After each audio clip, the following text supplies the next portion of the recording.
And we're on. I'm Alfredo Arteaga. This is not Simon Clancy. I almost said this is Simon Clancy. This is Chris Kaufman with you. Simon Clancy is in Madrid, or he's in transit to Madrid because it's Thursday. I think he's going to be there by tomorrow. So we will have boots on the ground, which is to say he gets to enjoy Madrid and we don't. We get to watch it on TV.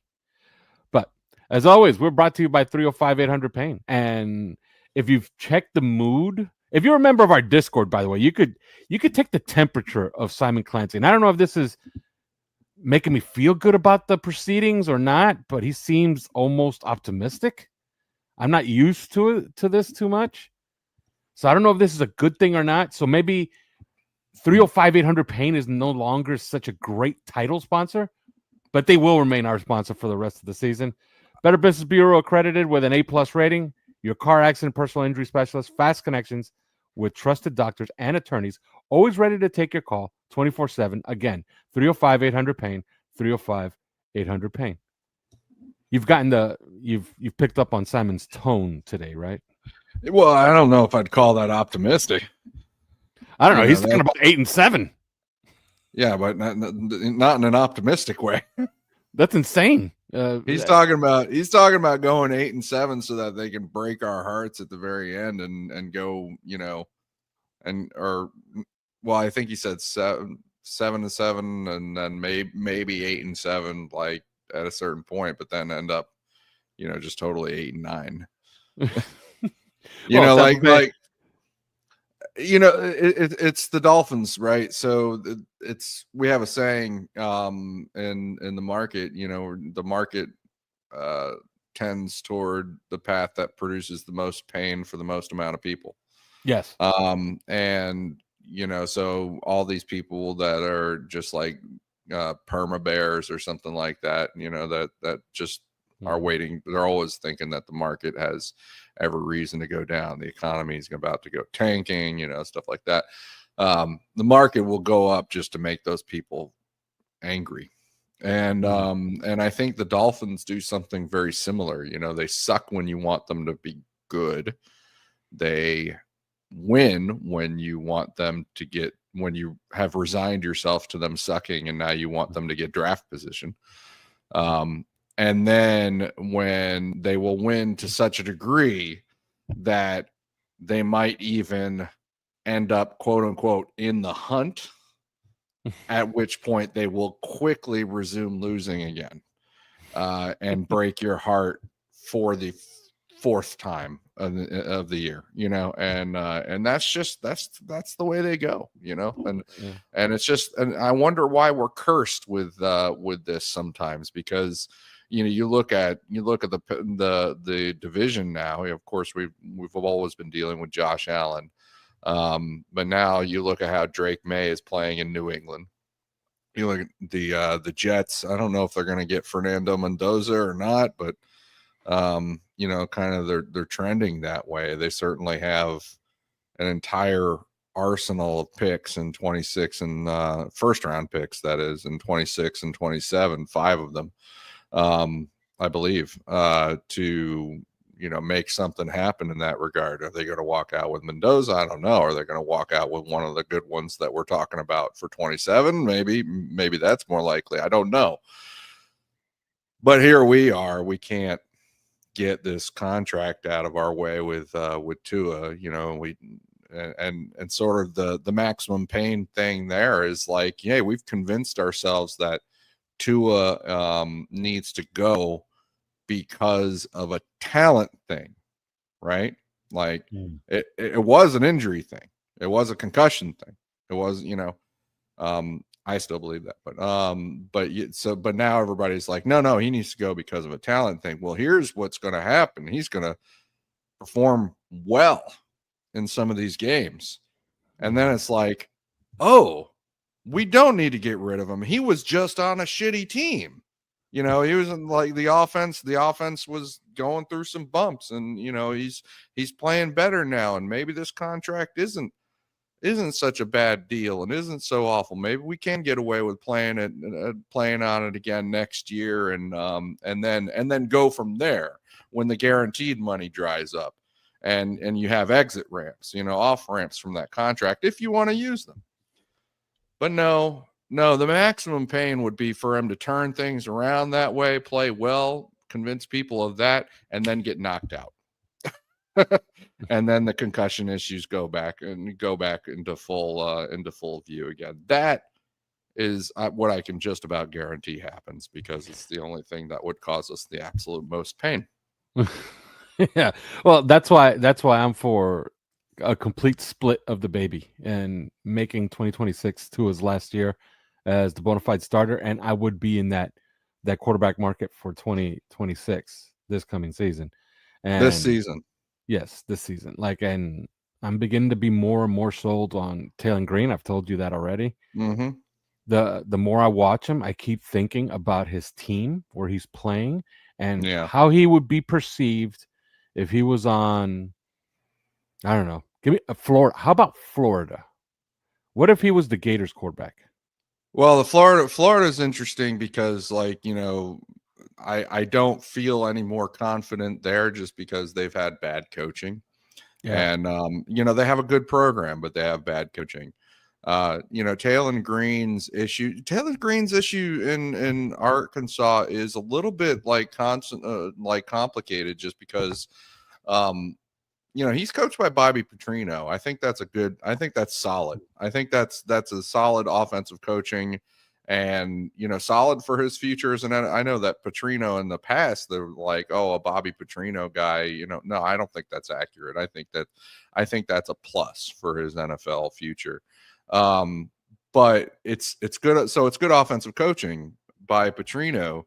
And if you look at it, I mean, Isaac Tisla was on his team last year, and Andrew Armstrong, who we were pretty high on, you know, as far as a UDFA wide receiver at one point. I mean, he showed some things in college, so he did have some receiver talent there. And if you watch them in that Petrino offense, they got a running game too. You know, they always have a running game under Petrino. And you know, now I don't think he's necessarily throwing to great guys, but I don't think he's throwing to awful guys either. And they do have that run game. What they don't have is a defense to back them up, right? And just overall, you kind of question the direction and quality of the team. But, you know, you kind of split apart the parts, and you're just like, well, maybe he should be succeeding more. You know, that's sort of where I kind of come out on him. Is I'm very high on his future. I think that he keeps getting better, and I think he's highly motivated. He's great. He's a great personality, smart kid. He demanded that his coaches, you know, install that one of those VR headset things that Jaden Daniels use. I think that's a smart move on his part. And he's also, you know, just, this guy is 6'5", and chiseled, and you know, and runs probably a 4.4 and has a huge arm, you know. So and a nice delivery. So, you know, overall, the talent is there he's like a Randall Cunningham. Mm-hmm. And that's what I've always compared him to. But, you know, then again, there's this little thing that you're like, well, how come? There's a lot of Aaron Brooks. There's a lot of Aaron Brooks as well. There's some Aaron Brooks. I get you there too. And for those of you that are looking for ledges to jump off of, Aaron Brooks was a very, very good rookie and second-year player. He's just one of these guys that just bad circumstance, you fade out and you have a bad career. Well, he faded out, and you know, I guess that would be the concern with Taylor Green. You know, does he keep getting better? Does he keep it's going to be all about the intelligence and the makeup and the way he works and things like that. But yeah, certainly the sky's the limit. He is one of those guys that's just like a total alien, right? You know, in terms of, you look around the league and you're looking for those guys. You're looking for what you know, for as much as Josh Allen and the Bills struggled on offense, there were some drives there where you could see it, where they were tired of you know, messing around, screwing around and not having any success. And so Josh Allen is just like, well, I'm just going to do it. and he did. The Bills' best play on Sunday was the 4th and 17. I'll run around for 30 seconds play. You know, You know, it was always He can fun do watching. that. He can do Yeah, that. it's fun watching Kenneth Grant just chase him. Like, Mhm. stop chasing him. Yeah, You're right. not gonna catch him. You You're know. not going to catch him. But yeah, he has. I mean, because, and think about this with Taylor Green, like even more so. He's got that 4.4 speed. He is a better quarterback. What's the kid's name up in Indianapolis again? The one that came out of Florida, Anthony Richardson. Anthony Richardson. He's a better quarterback than Anthony Richardson Yeah. ever was at Yeah. Florida. And yet he has the same, I would say, the same physical abilities. And so that's the intrigue. That's the intrigue there. And in a draft where nobody, it seems like, according to Todd McShay, nobody who can return to school is going to come out. Almost nobody. And I mean almost, because Fernando Mendoza is probably the one who will come out. But in a draft where almost nobody who can come out actually will come out, you could end up looking at a guy like Taylor Green who rises to the first round. You know, it's absolutely the case. But you know, there's going to be plenty of time to talk about quarterbacks. But there's another guy at North Dakota State that I've been looking at, and Cole Payton, who also has sort of those alien abilities. And that's going to be an intriguing situation, because he's only a 1-year starter at North Dakota State. You know, it's FCS. So so it's like what's his name all over again, the guy who went to the Eagles. Carson Wentz. Yeah, It's Carson Wentz all over again. You know, Carson Wentz had kind of like the alien abilities, but he was at North Dakota State and he was like a 1-year starter. And so how much could you really know about him? Well, Cole Payton is going to go as high as Carson Wentz. So he might be worth taking a shot on. But yeah, it's going to be interesting. You know, speaking of those quarterbacks that the Dolphins could be interested in, because they're no longer probably looking at that top pick, where they could try and get Mendoza or something like that. Yeah, and somebody was telling me, "Oh my God, if you're just going to punt, you know, on the quarterback, you could just get into. You're going to have to take one in the second round this year." Not necessarily. If you're convinced that there's a quarterback for you, you could use whatever that pick's going to be, the 13th pick. Yeah. Or you could just move a pick from 27 onto 26. Trade your first. Like, there's teams that are really, let's face it. Do you think that the Eagles, like, let's say the Eagles bust out in the divisional round and they got pick 25. You think the Eagles give a crap about a first round pick? You know what I mean? They might give you pick 25 for your pick 27, just banking on, you know what? They might be bad and we might improve next year. That might be a move that Howie Roseman might do, you know? And maybe we buy it with another third round pick or something like that. So you're going to be able to do things like that. Also, I think this draft is going to be a little bit unique because it's very top light in the quarterback class. You know, as I said before, everybody can get returned to school, probably will, with the exception of Mendoza, who's going to go number 1 overall. So so it's kind of irrelevant there. So it's top light, which means that you could be looking at you know, who knows if Taylor Green gets actual traction with the scouts, or if they, you know, when there's like sort of this tiering that's like, okay, it's just Mendoza and nobody else.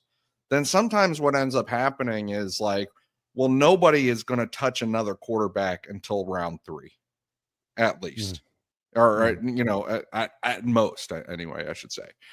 Sometimes that happens. Like when there's clear tiering like that, and there isn't somebody like a, you know, Jackson Dart that somebody's going to fall in love with, or, you know, that way. Then sometimes it's just like, well, we're all just going to take a break until round 3 or even round 4. You know, and some of these guys that we would have been talking about in the draft that are like, oh yeah, he's a second round guy, and it's like, why, he just went in round 4 or round 5, you know, like and I think that this draft could be like that. And if that is the case, then there are some guys with genuine talent, like Taylor Green. I don't know if Ty Simpson returns or not, but, you know, and then also, like, I don't know how high he's going to go. I think he's he's overstated a little bit right now, personal opinion. But Taylor Green, Jalen Daniels, have talked about him forever. Cole Payton. There's a new guy that's gotten popular, Brendan Sorsby, that people are going to take a look at. I think, and of course, Drew Allar, some people are going to convince themselves, hey, this kid would have been a first round pick if he came out before. I'm getting a deal, So I mean, like, there's going to be some guys. I really think Jalen Daniels is a really good quarterback. I think Taylor Green is a really good quarterback. I think Cole Payton is a really good quarterback. If you could get one of those guys in the mid rounds to, develop, and even in a Mike McDaniel offense develop, I would, I'd look forward to that. I wouldn't mind seeing, what he could do with talents like that. Certainly going to be better than Quinn Ewers, I think. Well, that's my opinion. I've never really rated him very high, but you hear some people talking like, oh my God, this guy's going here and that guy's going there. I'm fond of saying at this time of the year, and even into February, and even into the Senior Bowl, nobody really knows anything, because I remind everybody the run up to that draft with Michael Penix Jr. and where everybody was slotting him, even people at the Senior Bowl talking about Michael Penix Jr. Oh yeah, he's firmly in the second round. Somebody's gonna get a steal in the second round. Yeah, he went ninth overall. And then what? Right? And that happens all the time. He showed up at the combine. To be fair, he showed up at the combine and he dazzled. He dazzled everybody with his arm strength, with his accuracy, and all it takes is one team to say yes, and that's it. Well, and he goes in the first round in the top 10. Well, what about what's his name? The best example of this is EJ Manuel going in the first round. Yes. And so, like, but look at where Tyler Shugg ended up going, and it's like, well, Tyler Shugg is going to be a good third or fourth round pick or something like that. And Bo Nix. Yeah. Everybody had Bo Nix going to the Eagles to be Jalen Hurts' backup, like at pick 30, and the Broncos were like, no, we're trading up to go get Bo Nix. And I think that what you don't realize that with guys like that rise that high is how much there is going on behind the scenes that we don't have access to, in terms of their intelligence testing and their interviews and their board work and things like that. And that's where the teams really will fall in love with a guy, when they're convinced that it's not just, okay, you've got talent, but also based on our testing of you've got a trajectory too. Like, and that's where, teams will fall in love. And it can be a mistake. But it can also, work out. Some of these guys really do work out. So no, you never know as much as you think, right now. Last year, Simon and I we were watching Colorado tape to see to watch Shadur Sanders. At the same time, he was bombing interviews at the combine, and then ghosting some people, including the Miami Dolphins, by the way. But I think you never know as much as you think but I do know one thing, and that is that Mendoza is, I've said this many times before now, but he's QB1. He's going to go number 1 overall. I think that's the one thing that I do know. But there's not that much else that can be known about this QB class right now, honestly. Yeah. By the way, that's something that we talked about on our Discord, and that's discord.gg/OnlyFins. It's right there under my name. You could join there for $4.99 a month, all access. Do it on a desktop. Avoid the Apple upcharges. We talked about this. There was a time on day 2 when Mike McDaniel called Shadur Sanders' camp, and his report back to Chris Greer when Chris Greer asked him, "So how did it go?" Mike McDaniel's report was like, "I don't know." I don't know what actually happened. I talked to like a couple of people. I didn't talk to Shadur or even his father or anybody. Yeah, I didn't even get to talk to Dion. I think I talked to Shiloh. Yeah, so he was like, and that story was everywhere. Okay, that story from teams where they're like, I don't know that, and it turned out that he was purposely ghosting teams that had quarterbacks because he saw himself as a day one starter. So he probably said, "Oh, the Dolphins are calling. Oh no, they just signed two. You almost everything that's happened with Shador. I almost think that it's like you can't write a skit where a guy attempts to sabotage himself more than what Shador has done over the past year. And it's pretty amazing. It's also kind of sad. And I know that there are people that still stick up for him and say, he's still, I think he's a pretty good quarterback too. So, but there's no question in my mind, like, at what point do you just say, I'm sorry, but like you're sticking up for him and you're trying to say that, the standards that people hold these kids to and the way that they want them to behave. It's sort of like, the Cleveland Browns with Baker Mayfield. Like they tried to make Baker Mayfield into something he wasn't. And he's a great player in Tampa Bay because they let him be the player that he is. And so I get that, but I think that Shador is just at such a level of, being his own man, so to speak. That it's just like, at what point do you just say, okay, don't stop being fucking stupid, just stop being stupid, because there's a way to do it, there's a way to be yourself, and then there's a way to to do it quite dumbly, and I think he's crossed that line a couple of times, and I think that's unfortunate because I think he could have been a his career may be over for all I know. He could have been a pretty good quarterback. I do. I think that, and I support him being his own man and acting how he feels he needs to act, but I don't support being an idiot about it. Yeah, but he's also that cautionary tale of the helicopter parent. Like those things hardly ever work out. Now, Archie. Yeah, I don't think I buy that. I don't think Really? I buy that. I don't think Dion has anything to do with it. I think this is all Shador. I think this is all Shador. It's maybe it's Dion speaking through him. I don't know, but like I think, but from everything that I've heard, it's this is Shador. This is just kind of who he is, and he's so insistent on being his own thing and being a unique individual that they're he just does very, very strange things and questionable things, and well, it's his funeral, and that's the unfortunate part. All right, we're gonna get to this game here in the second half of the show, but first let me tell you, I've been reading the Why Is Everything, and I'm slowly morphing into a Shanahan cultist. Chris, I could tell. I'm loving it. I'm like all in with this Mike McDaniel thing, and our store is also now all in on this Mike McDaniel thing because that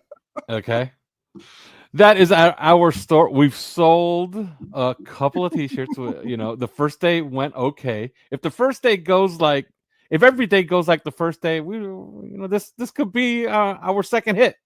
Okay, at our store, go to onlyfins.printify.me, and you can get that shirt for $19.99. Now, to be fair, that's a pretty great shirt, and if only they would win a little bit more and get people a little bit more excited, I'm sure it would be more popular. Yeah, and it's available. By the way, this shirt is available in white and aqua as well. So go get it. We even have our own little label. Look at that. Look how cool that is. We have our own little label inside the shirt. And there's the Only Fins logo. So yeah, go get that shirt. And it's $19.99. And like, we're not trying to get rich off anybody. We just want you wearing our stuff. Okay. So we're gonna go to break, and when we come back, we will talk Commanders in Madrid, Dolphins. But first, these words. And we're back. All right. The news coming out of the Commanders is that, and I'd love to get your input on this. Since I've been reading this book, The Why Is Everything by Michael Silver again. By the way, Michael Silver, I'm reading his book. I'm pretty certain he hates me. Michael 'Cause- Silver hates you? Yeah, I'm pretty certain he hates me. Pretty sure 'Cause- Michael Silver doesn't know who I am. And that I speak to somebody who has actually talked back and forth with him on Twitter. But, Yeah. but I'm pretty sure he doesn't know who I am. Because he had me blocked once, and then I checked again, and I'm not blocked again. So he had me blocked for some reason. So, but I've been reading his book. Okay, one thing is evident. All right, Shanahan tree tends to own Dan Quinn, and has been owning Dan Quinn for a while. Mike McDaniel himself is 1-0 against Dan Quinn. Dan Quinn was the DC of the Dallas Cowboys, that famous win down here. Everybody's going, oh my God, they kicked 5 field goals. Yeah. But of those 5 field goals, 2 were 50-yarders. The rest were chip shots inside of the red zone. So they just stalled out. A historically very good red zone offense that year just happened to stall 3 times inside the red zone. If not, it could have been ugly for the Dallas Cowboys that day. San Francisco has destroyed Dan Quinn defenses traditionally.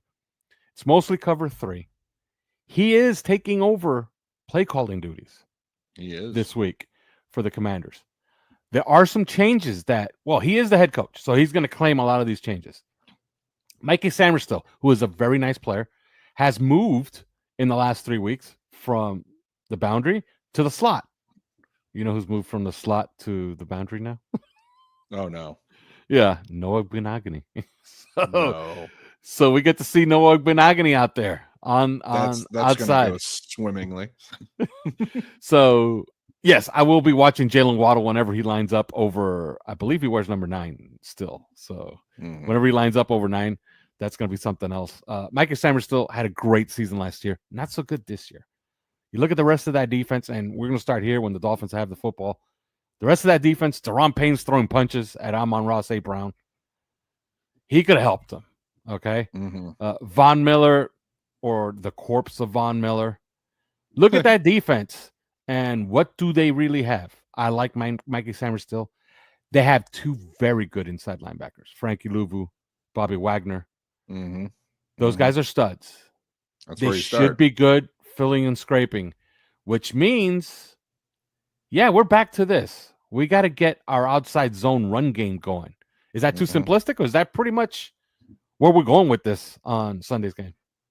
This is one where I actually think that if you look at their makeup and how they expect to play, I think that we are going to have to make hay in the passing game on this one. And I think that this is usually we're all like, hey, if the Dolphins establish, or if the Dolphins commit, not even establish, just commit to the run game, then, everything really flows off of that.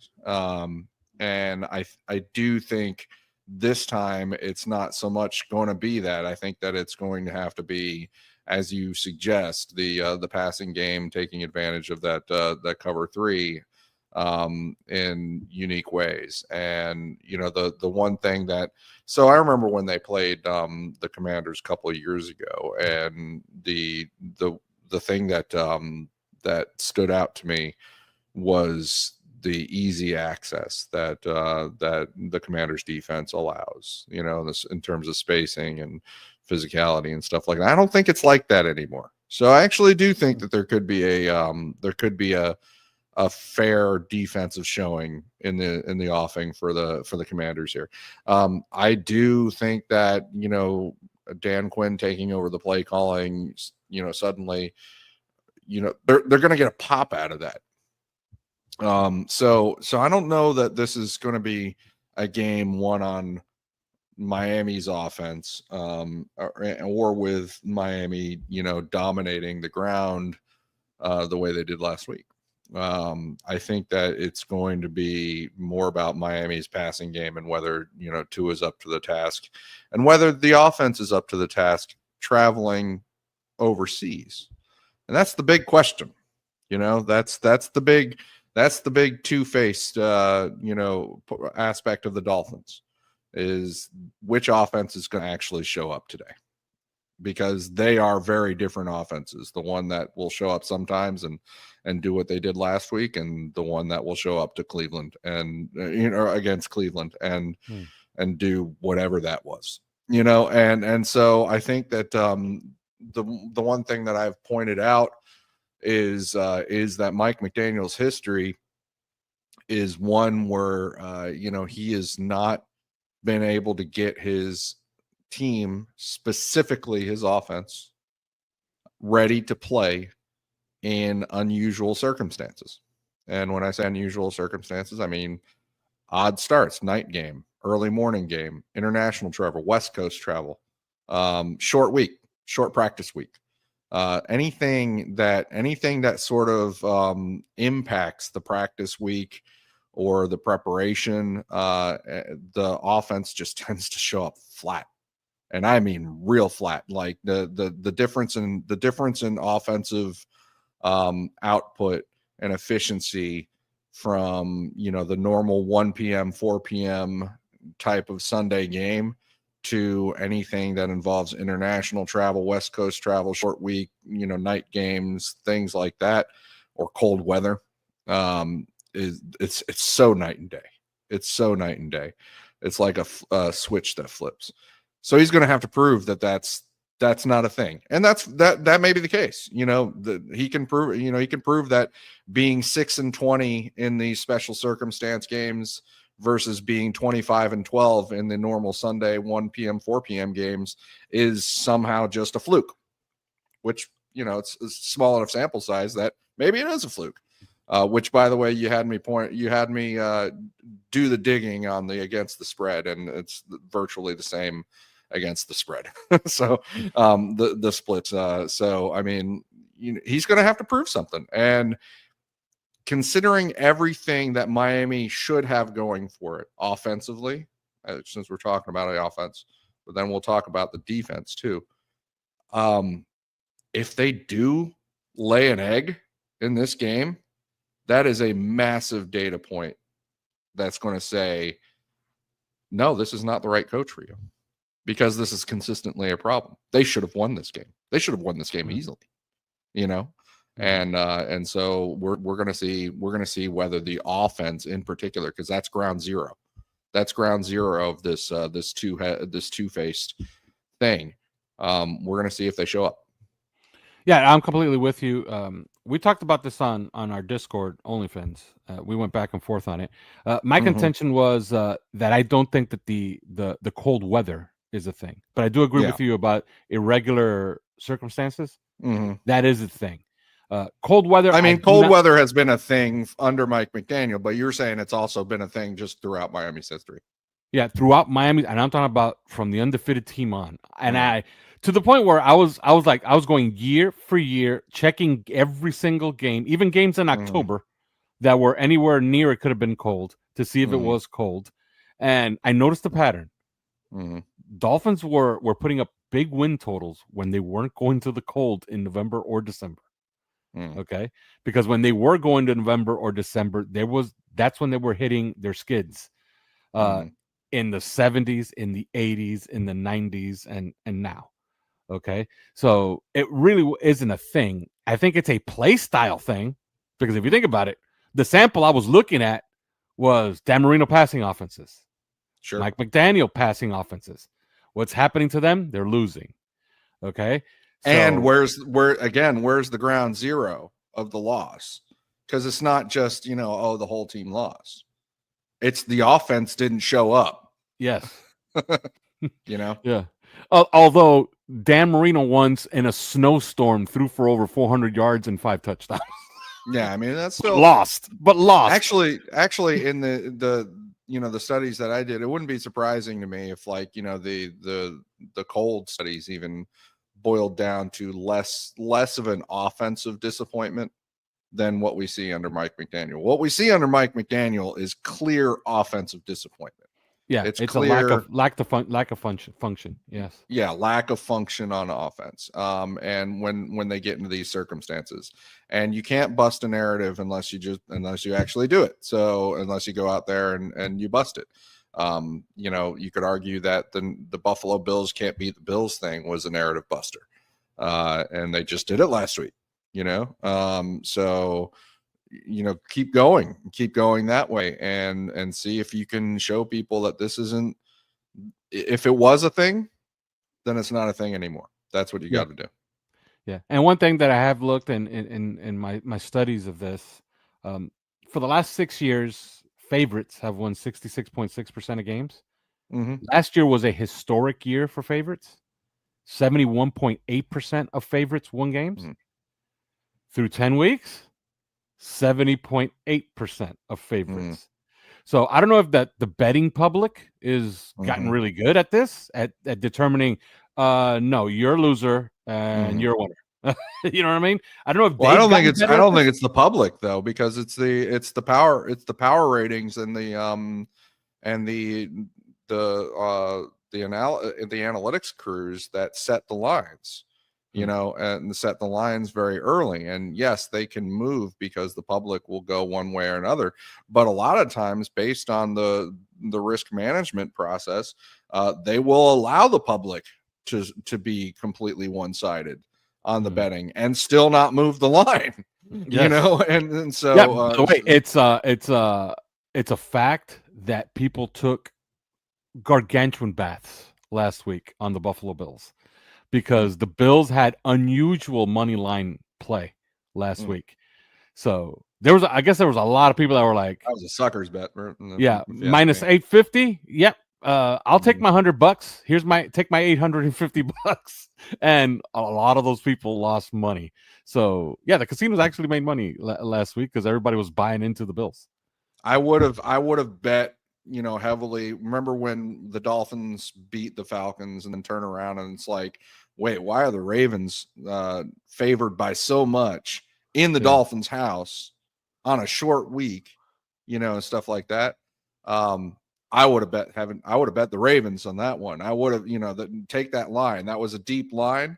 But I'd still take it. Like, I think that was a good, smart setting of the line there. I didn't think that the Bills line was a good one. I thought that they were going to be, that was trap game.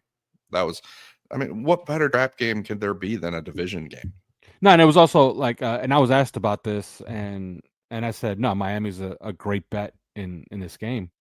Like, if you know, just take those points, take the 9.5. It's free money, and people were looking at me like I had 3 heads, and I'm like, buddy, they've covered every game. 6 out of the last 7 games they've covered against the Bills, even while losing. Yeah, even while losing, and yeah. And again, like, what better trap opponent is there than a division opponent? You know, like, the division games don't go the way that you think that they should go. That we know that. Like, and yes, just like you point out, like, yes, the Bills may still come out ahead and win the game, but it's going to be closer than you think because it's a fucking division game.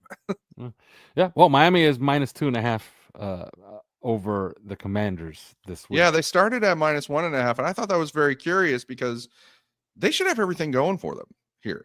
The Commanders are hobbled. You know, they've lost 4 games by 20 points each. Yeah, I mean, in a row. They're not just a bad team. They're a bad team. They're trending poorly, and they're without their star quarterback and their blue chip wide receiver. And you know, and the defensive coordinator just got demoted out of play calling because of, you know, issues going on in the defense. And meanwhile, the Dolphins just jumped up and beat the Bills handily. You know, well, that was a good win. And if you look at it, you know, look at what they did against the Falcons, you know, with the short week game against the Ravens in between. Unless I have that wrong, right? You know, so 2 out of the last 3 games, the Dolphins looked pretty good. You know, you'd have to say 2 out of the last 3 games, the Dolphins looked pretty good. And so this is trending upward. What the hell, man? Why are we only favored by 1.5? This is neutral territory. This is not, you know, we're not in their house. It is a little bit of a head scratcher, but sometimes those head scratchers make me wary. And international games are also weird. They are. Okay, we're talking about 3 weeks ago. Dylan Gabriel. Look, I would have you know how much money I would have bet on this. Thank God I didn't. Dylan Gabriel, a rookie, making his debut against who? Brian Flores and a blind Brian Flores defense. And he was throwing for first downs to try to win the game at the end of the game. so yeah, the Vikings held on, but bad team's gonna bad team. But Dylan Gabriel didn't look hopeless in that game in his debut against Brian Flores. So, all right, let's talk about the Commanders' offense and let's get this out of the way so we could do at least 3 minutes on Champ Kelly. There seems to be a lot of interest on this. I've watched a lot of Marcus Mariota. First of all, he should be our backup. He can still play. He can still play. He can. Okay, and he's decisive when he takes off. I think this is going to be important. He is not like Josh Allen. Look, if Josh Allen were extremely decisive, just moving up in the pocket and taking off up into the pocket, we would have problems, and we would have had problems last week. But Josh Allen sometimes tends to do this, and he tends to help your defense by moving east-west instead of north-south. And if he starts moving east-west, look, he's a great athlete. He's a great quarterback, but you should reasonably have enough athletes on defense that are going to be better athletes than Josh Allen and can chase him down. Miami does have those in Tyler Dodson, Jordan Brooks, etc. Dante Trader, who I think has played 3 very good games in a row, and that's something I want to touch on too. But Marcus Mariota is decisive. I could see a game where they get on schedule, and Miami's offense will have to score. Because, look, Zach Ertz hasn't practiced all week, but I think it's a rest thing. He's one of these guys that never practices, but then just shows up to play. Deebo Samuel is out there. And the last time we saw Deebo Samuel, we had no answer for him. That was last year. Yeah, Miami won by more than 2 scores against the 49ers, but they had no answer for Deebo Samuel. This is that is the guy. Yeah. So the mission is going to be simple. Chris Rodriguez is going to start, but he's nursing a shoulder. They got Krosky Merritt. Their run game is pretty much all A-B gap, so they're going to have to be stout up front. I see a world. I really do see a world where Washington's offense can be on schedule, and Miami's offense is going to be essentially pressured to score 27 points to win the game. Because I really don't think that this is the type of game where you could just fart around, score 20 and win. I don't think so. I think they're gonna have to score points in this game, at least 27 to win. Your thoughts? Dolphin defense versus the Washington offense. Well, I think so I think looking at last week, the fear that I have, and this is I've been on record talking about the Dolphins defensive improvement over the year, and predicting the Dolphins defense improvement over the year. But while it is fairly linear, I don't think it is exactly linear. And so I wonder if the defensive output last week was a little bit. I mean, listen, when you have a game like where Jack Jones, is able to punch out multiple fumbles, and you have a game where Josh Allen throws a real inexplicable pick to Malafano, who's just standing there in the end zone, and sort of like that sort of thing. And you have a game where Juju Brents comes out of nowhere and plays like a top cornerback, right? Yeah. And I truly mean out of nowhere. That kind of makes me a little bit wary. That does make me a little bit wary, because these are not sustainable things. These are not sustainable, things that are going to be the same from week to week.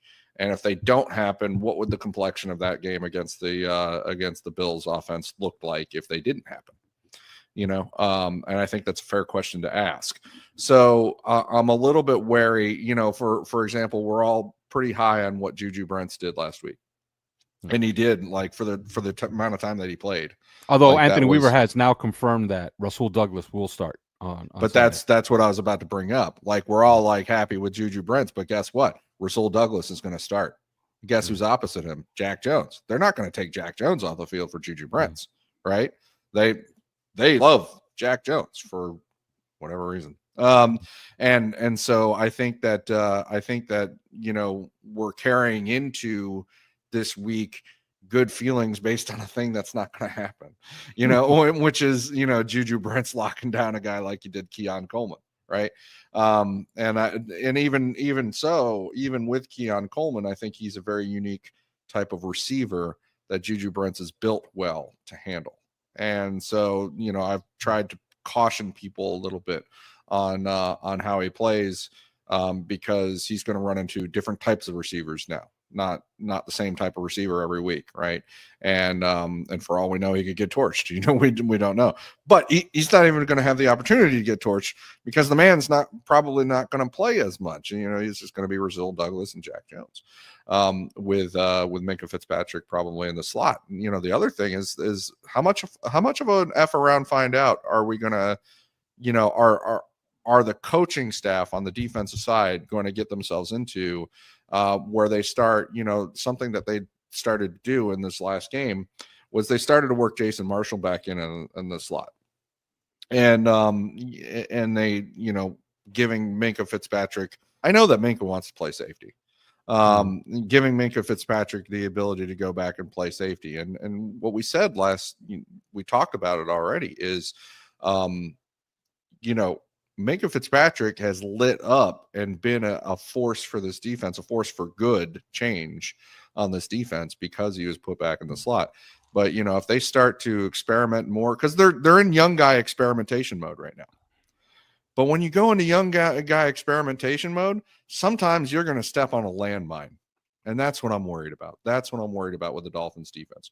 They're going to experiment with some more young guys. They're going to get Zeke Biggers involved more, in the game. They're going to, they've got some guys on the edge that they're going to play, and they've got, they're going to try to get Jason Marshall, it looks like, back on the field. And they're also going to get Dante Trader on the field. And Dante Trader has been a good force for the Dolphins defense, right? Yep. We can agree on that. He's been solid. He's been consistent. Yeah, this was his best game. This was his best game. It was. Far. You're right. It is. But we also know that very same Dante Trader can be the one who, on a double move looks absolutely hopeless in trying to keep up with, a receiver, or on especially when I think with a guy with limited athleticism, when he has to redirect, right? He has to redirect because something, maybe somebody else lost their contain or something like that, but he has to re-angle. When a Dante Trader who has, minus athleticism has to re-angle, it's going to look ugly. So if he gets into a situation like that, don't be surprised if it's like, this is a solid player. Wait, what just happened there? That's the worry. That's the worry with when you're trusting and trying to experiment and utilize these young guys, is it's not going to necessarily be consistent.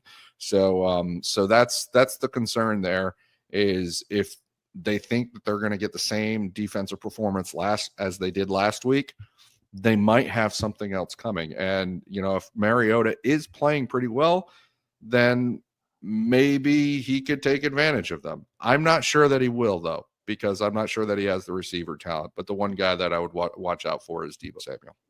Yeah, they got Robbie Chosen on the outside. So yeah, they just don't have the talent on the outside. They're a team that's playing in between the hashes. So it stands to reason that Marshall is going to essentially be on Zach Ertz a ton in this game. And if he plays, if he doesn't play, which would be a good thing for the Dolphins defense. Yes, I think. I'm not trying to denigrate Jason Marshall too much. It's just like there's a cost to relying on these young players. And I think that Jason Marshall has shown that even though he's got some traits that say, that make you say, in this defense, you could be tried at slot, and that could be interesting sometimes. He's also never played there in his whole life, and it's going to look bad at a lot of other times too, right? And that's the thing. Again, that's the danger.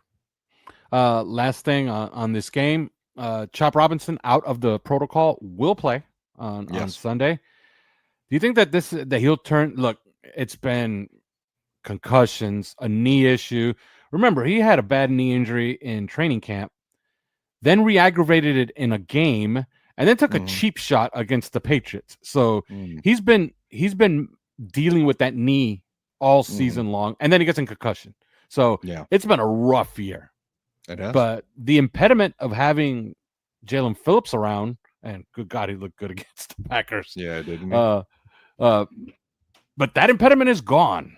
So you would expect Chop Robinson's going to get a big snap count, right? Because it's not going to be Matthew Judon and Bradley Chubb the entire game like this past week. Yeah, so, not just a big snap count. Not just a big snap count, but you know, big in terms of how he's used. Yeah. Because Jalen Phillips was being used in creative ways, like you know, by Anthony Weaver. And it's the sort of creative ways that Chop Robinson was drafted into this defense to be used like, because he did it at Penn State, right? And so, you know, will we finally see that, you know, with Chop Robinson? I want to say yes, but I've wanted to say yes for 2 goddamn years. So, you know, how often do I have to be wrong before I just give it up and say, okay, surprise me, you know? Yeah. All right, let's pick this game, and then let's do a couple minutes on Champ Kelly. Look, I think that they're going to have to score points. I like the Washington offense, how it's constituted to try to keep this game kind of tight. I think they can score a few points. But unfortunately for them, I think they're going to kick some field goals. Miami wins 26-20. Yeah, I mean, I'm not going to pick against the Dolphins here. You know, I think consider myself too smart for that. You know, I think that the Dolphins will win this game. They should win this game. They, you know, there's some things that I'm uncomfortable with, and if they fool me for the 21st time in these odd circumstance games, then so be it. But I think that they have too much. I think this is a sweet spot for Miami. The expectations are off, right? And you know, that spot, you know, in the space between, you know, everybody's given up on them, but they're not mathematically eliminated yet. That really is kind of their sweet spot. And I feel like they're in it. So I think they're going to win 21-17. I don't think it's going to be, you know, an offensive shootout. I think the offense will do enough to get it done. And, you know, the defense could give up some scary moments, but I think that they'll get it done. So, all right. A lot of people have been speculating about Champ Kelly, like, you know, and a lot of people say, oh, I want change. Fire everybody. Well, they did fire everybody. Okay. Well, not everybody, right? Well, everybody who's in charge of anything, except Marvin Allen's just in like limbo. Yeah, I mean, Marvin Allen's still there. You know, but Greer and then the top 2 guys underneath Greer that run an entire department are gone. It's instructive that you got rid of the guy who's essentially the scouting director, and Champ Kelly has a lot of experience putting together new scouting staffs and new scouting departments. So I think that what we're headed toward is, I think he was brought on as like a safety valve. Like, you know what? I want to fire Chris Greer, but I'm not so sure. I'll give him a year. And I think Stephen Ross said, you know what? My initial instincts were correct. Yeah, you're fired.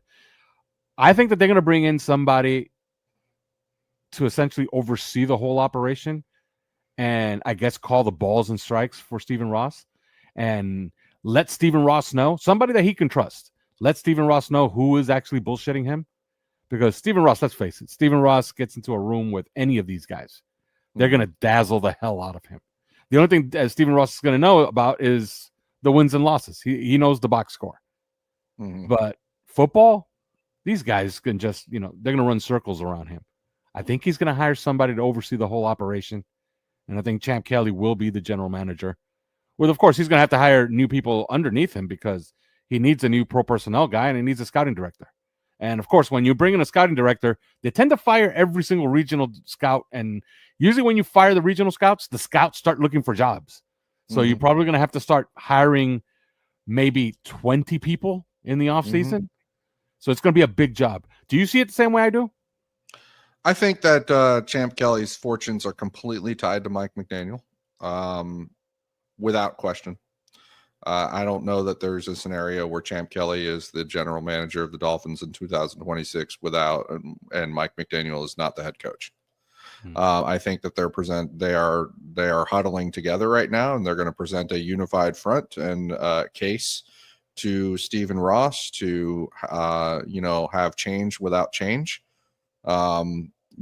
change without overdoing it. And I think that's going to be the pitch, is Mike McDaniel and Champ Kelly as a tandem. And I think that Champ Kelly was brought here to be Mike McDaniel's guy in the first place. Even if he's not the general manager, just somebody that jives with Mike McDaniel and has similar background as Mike McDaniel. So I think that those two are inextricably linked with one another.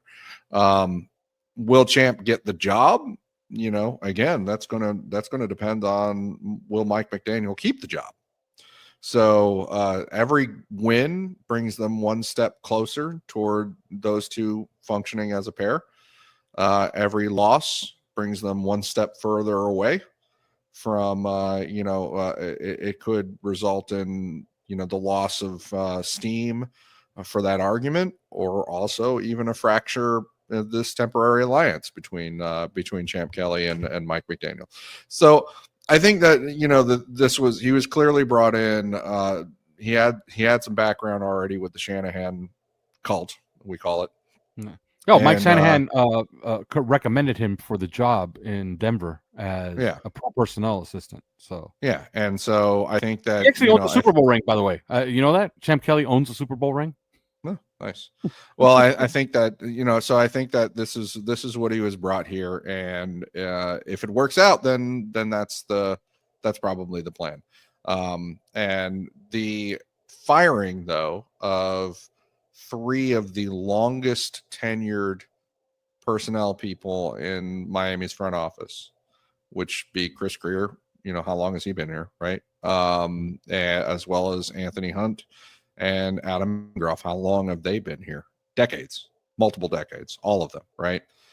I actually kind of wonder if one, that certainly is trying to get change in that front office, but two, I wonder if there's like a secret thing happening about a de-Rosenhausing this Miami front office, because infamously Drew Rosenhaus has been almost like a shadow GM in Miami for a long time. He's been operating. He's a power agent. So those power agents wield a lot of power. They can get, they can create entire suites of solutions for a team. Like, well, I'll give you this guy and this guy and this, and I think that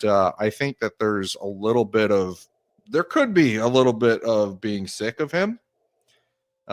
Because he might have gone a little bit too far with some of the most recent activity in terms of bilking the Dolphins, and so I kind of wonder if we're going to get rid of the guys that have been here over 2 to 3 decades that are really, really tight with Drew, and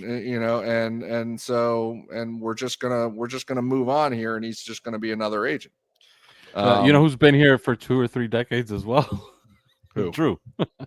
Well, yeah, that's what I mean. Yeah, exactly. Yeah. I once called Drew Rosenhaus, personally, about a job coming out of college, and I came out of college in like 2004. So, so I think that I got my own Drew stories. I remember when him and his brother, Jason, great guy, by the way, him and his brother used to come to Hooligans. Hooligans was a sports bar here in Miami Lakes that was around in the 90s. They closed shop in 2000. So they've been closed for 25 years. I used to see them there every Sunday. They used to essentially hold court at the bar, and they would give them the remote control. And they had, remember back then, remember DirecTV used to have the Sunday ticket, and that was like the huge thing. Oh, yeah. Like, oh my God, the Sunday ticket. You get to watch every game. That wasn't that long ago. It was like 1996, 1997 when that No, the DirecTV had the Sunday ticket for forever. Until Let's look that up. finals. Let's look that up. When did that? I'm going to say that was less than 10 years ago that changed. Can you look it up? Look it up when Sunday Ticket first showed up in homes. Because I remember Drew Rosenhaus. You mean not when did Sunday Ticket leave? Sunday Ticket leave the DirecTV? No. When Sunday Ticket first showed up. When they first showed up. Yeah, I think it was like 1997. All right. I didn't realize what you were talking about. I thought you were just talking about like, remember when DirecTV used to have Sunday Ticket? I was like, that's not that long ago, dude. Yeah, no. And I remember I used to see Drew and Jason watching all the games, watching all their clients. Mm-hmm. And there were times where they had not 4 or 5. Like, I believe that they have 5 Dolphins right now. I remember when they used to have 15 on the team. Mm. Yeah, so that would be an issue. The Sunday Ticket started in 1994, and they left DirecTV after the 2022 season.